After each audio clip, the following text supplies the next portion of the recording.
வணக்கம், நான் Hema Subramanian. Welcome to home cooking Tamil.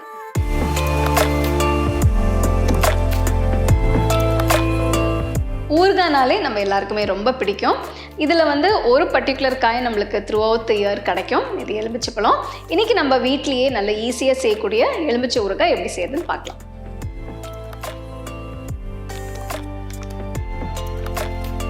To watch this recipe in English, click on the link given in the description box. இந்த recipe உங்களுக்கு பிடிச்சதுன்னா like பண்ணி, share பண்ணி, home cooking Tamil சேனலுக்கு சப்ஸ்கிரைப் பண்ணுங்கள். எலுமிச்சை ஊறுகாய் செய்கிறதுக்கு 15 பழுத்த எலுமிச்சை பழம் எடுத்திருக்கேன். இப்போ பார்த்தீங்கன்னா தோல் நல்லா க்ளீனாக சுத்தமாக இருக்குது. பழம் மேலே எதுவும் மார்க்ஸோ புள்ளியோ எதுவும் இல்லை. ஸோ இந்த மாதிரி பழமாக நல்லா செலக்ட் பண்ணி வாங்கிக்கோங்க. பழத்தை 8 நறுக்கிக்கோங்க. உள்ளே இருக்கிற கொட்டைலாம் எடுத்துடலாம். 1-2 கொட்டை இருந்தால் பரவாயில்ல, பட் நிறைய கொட்டை இருக்கக்கூடாது. ஸோ சுத்தமாக கொட்டையெல்லாம் ரிமூவ் பண்ணிவிடுங்க. 15 பழத்தில் 5 பழம் ஜூஸ் பிழிஞ்சு வச்சிடணும்.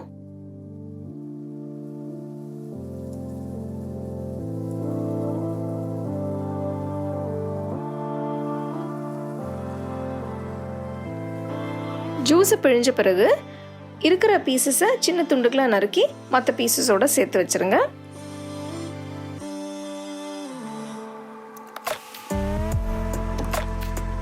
நறுக்கி வச்ச துண்டுகளை ஒரு பெரிய பவுலில் மாற்றிட்டு இதில் 2 டீஸ்பூன் மஞ்சத்தூள், 4 டீஸ்பூன் கல்லுப்பு, தேவைப்பட்டால் இன்னும் கொஞ்சம் சேர்த்துக்கலாம். முதல்ல எலுமிச்சை பழத்தை மஞ்சத்தூளும் உப்போடு சேர்த்து நல்லா மிக்ஸ் பண்ணி வைக்கணும்.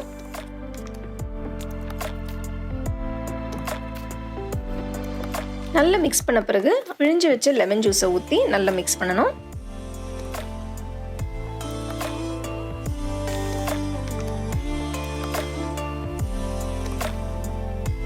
அடுத்தது இதில் 2 டீஸ்பூன் வெந்தயத்தை வறுத்து தூளாக்கியிருக்கேன், அது 2 டீஸ்பூன் போடணும்.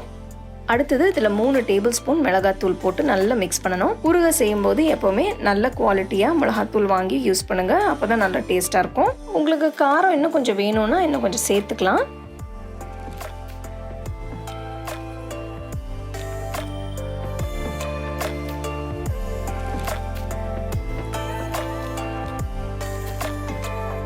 அடுத்தது ஒரு பேனில் 1/2 கப் நல்லெண்ணெய் ஊற்றி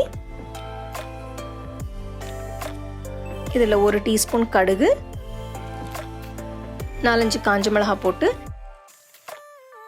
கடுகு பொரிச்ச உடனே ஸ்டவ் ஆஃப் பண்ணிவிட்டு எண்ணெய் நல்லா ஆற விட்டு ரூம் டெம்பரேச்சர் வந்த பிறகு ஊறுகாயில போட்டு நல்லா மிக்ஸ் பண்ணிடணும்.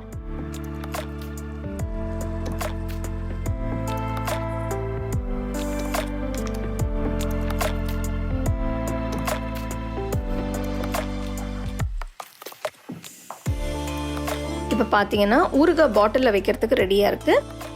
ஊறுகாய் வைக்கும்போது கண்ணாடி பாட்டிலில் வச்சிங்கன்னா நல்லா ஃப்ரெஷ்ஷாக நல்லாயிருக்கும். ஊறுகாவை கண்ணாடி பாட்டிலில் போட்டு நல்லா டைட்டாக மூடி பாட்டிலை ரூம் டெம்பரேச்சர்லேயே வச்சுக்கணும். 25 நாள் இல்லை 30 நாள் கழித்து பார்த்தீங்கன்னா ஊறுகாய் சாப்பிட்றதுக்கு ரெடியாக இருக்கும். ஸோ இது நீங்கள் யூஸ் பண்ணிக்கலாம். ஸோ ஊறுகாய் எப்போவுமே ஊற தான் டேஸ்ட்டும் அதிகமாகும். ஸோ இந்த மெத்தட் ஃபாலோ பண்ணிங்கன்னா அருமையான எலுமிச்சை ஊறுகாய் நீங்கள் வீட்டிலேயே செய்யலாம். ஸோ கண்டிப்பாக ரெசிபி ட்ரை பண்ணி பாருங்கள். ஸோ எலுமிச்சை ஊறுகாய் எப்படி செய்யறதுன்னு பார்த்தோம். இது நல்லா ஊறணும். ஸோ இது நல்ல ஒரு மாதம் கழித்து நீங்கள் எடுத்து சாப்பிட்டீங்கன்னா ரொம்ப டேஸ்ட்டாக இருக்கும்.